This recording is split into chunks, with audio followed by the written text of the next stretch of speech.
Bonjour à tous, c'est Payana et bienvenue sur ma chaîne. Donc aujourd'hui je vais faire une vidéo un peu spéciale, enfin je vais faire deux vidéos je pense, parce que en fait je suis une anglophone à la base, donc je viens d'Angleterre et ça fait 30 ans que je vis en France, donc toute ma vie en fait que j'ai vécu en France, et donc je suis bilingue anglais-français. Et je suis aussi passionnée de lecture. Et donc le but de ces deux vidéos, ça va être de comparer comment ça se passe les livres en France et comment ça se passe en Angleterre. Parce qu'il y a des petits trucs qui changent, c'est pas pareil. Donc dans la première vidéo, je vais parler de l'aspect physique des livres. On va juste parler du livre en tant qu'objet et son apparence. Et dans la deuxième vidéo, je vais plus parler du côté culturel, en fait. Donc je suis pas vraiment ici pour dire ici c'est mieux, ici c'est pas mieux. Mais je suis obligée d'avouer que côté français, il y a quand même plein de trucs que je comprends pas.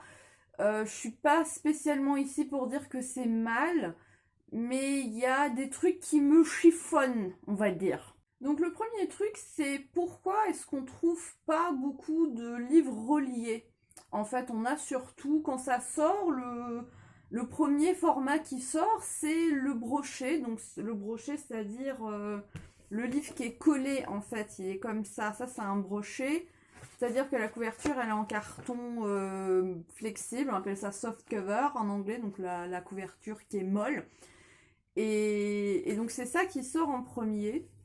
Et on voit pas énormément de livres reliés, donc j'en possède deux en tout en français. Sur toute ma collection, j'ai 640 livres. Je sais pas combien il y en a en français et en anglais, mais sur les 640 livres, il n'y a que deux livres en français qui sont reliés. Alors pourquoi? J'en sais rien.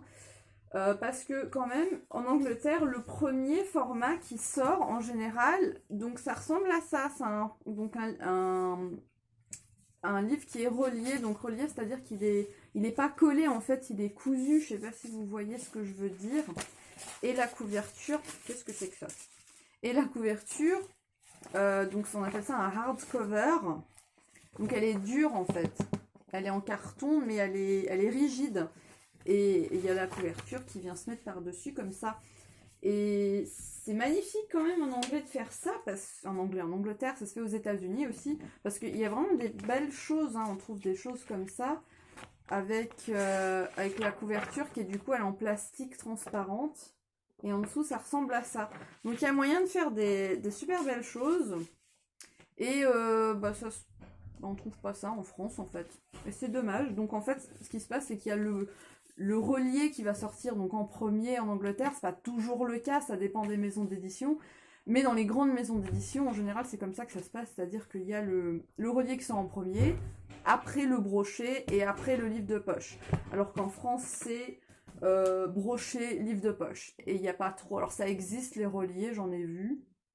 Ça m'arrive d'en voir, mais j'en ai jamais vu dans ma librairie locale. Et je sais pas. Je trouve ça dommage. Deuxième truc, c'est quoi cette manie de vouloir couper des livres en deux? Donc ça, c'est quelque chose qui se fait avec les livres traduits en général, comme par exemple là, on a Le Fléau de Stephen King, et du coup, il se retrouve en deux parties. Et pareil avec Les Enfants de la Terre, là, pareil, le quatrième tome, bah du coup, il se retrouve en deux parties. Alors bon, c'est pas pareil, c'est pas systématiquement le cas. J'ai vu Game of Thrones, donc ils sont tous derrière moi, ils sont tous en une partie, hein, en poche en anglais, alors que en livre de poche en français, je crois ils sont tous en deux parties. Alors ça m'est arrivé de le voir en brochet en le big volume qui fait 1000 pages. Mais ça c'est pareil, ce truc-là, quand il est sorti en France, il a été coupé en deux. Alors pourquoi vous êtes allergique aux gros livres le Dôme de Stephen King, bah, vous voyez en anglais, bah, il est gros, hein, il fait, je sais pas combien il fait, il doit faire 1000 pages, mais ça marche en un seul volume. Donc c'est quoi, pourquoi vous êtes allergique aux gros livres, pareil ça, bah, Pareil, 1000 pages. Ouais, 1100 pages même. Il est où le problème? Ça, c'est, voilà, livre de poche. C'est quoi votre problème avec les gros livres? Pourquoi faut pas les couper en deux? Ça sert à rien. Enfin, moi, je trouve ça... Enfin, je sais pas, je trouve ça bizarre. Donc, voilà. Le troisième point, et je pense le point que je trouve juste le plus incompréhensible, c'est pourquoi... Alors, voilà, qu'on a un joli livre comme ça, avec la couverture... Et ça, c'est un truc que j'ai commencé à remarquer quand je travaillais en librairie, c'est-à-dire qu'on recevait des... Genre, je sais pas, genre 50 nuances degrés, on a reçu un carton complet. Et du coup, qu'est-ce que tu fais quand tu reçois un carton complet? Tu les mets pas... Enfin, tu t'en mets en rayon, mais tu fais des piles, en fait, et tu les mets sur des tables. Hein. On voit ça beaucoup en librairie. Quand je suis allée à la FNAC à Paris, il y avait une grande table avec plein de piles. Mais le problème, c'est quand tu mets ça en pile... Du coup, le nom sur la tranche se retrouve à l'envers. Et c'est quasi systématique. Et pourquoi vous la mettez pas dans l'autre sens? Parce que, regardez en anglais, couverture, on la pose, c'est à l'endroit.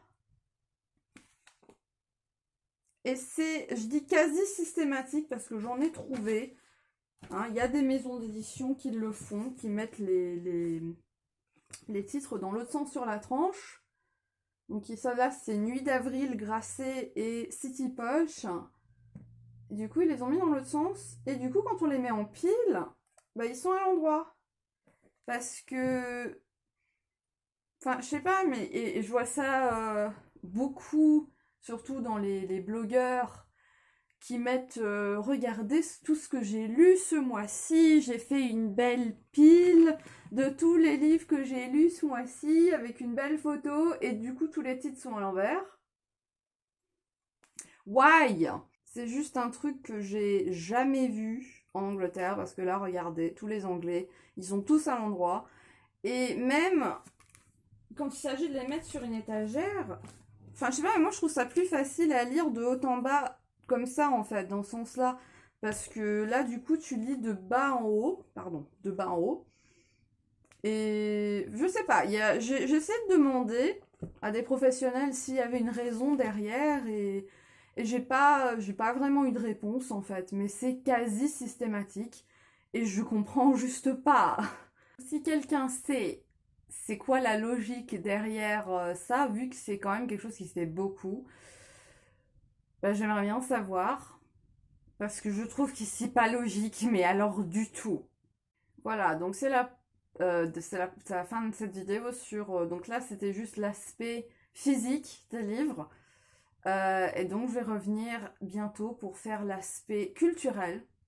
Parce que c'est pareil, il y a des choses que je comprends pas trop.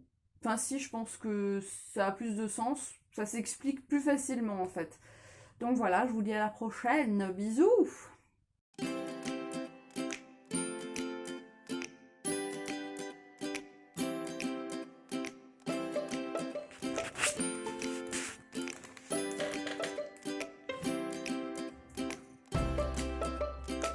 In the bag.